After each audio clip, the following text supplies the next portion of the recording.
ฉันจะทำไม่นานหลอกลวงกันเท่านั้นจะได้อะไรกับเธอมีเขาที่เต็มหัวใจอยากทำร้ายในการที่เธอทำได้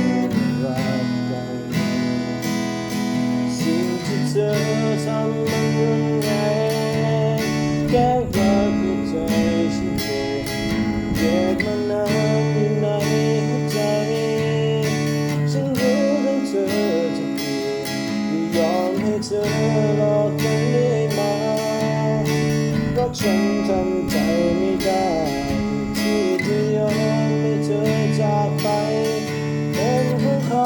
จริงๆฉันเพียงต้องการให้เธออยู่กับฉันตรงนี้นานๆฉันเพียงต้องการให้เธออยู่กับฉันตรงนี้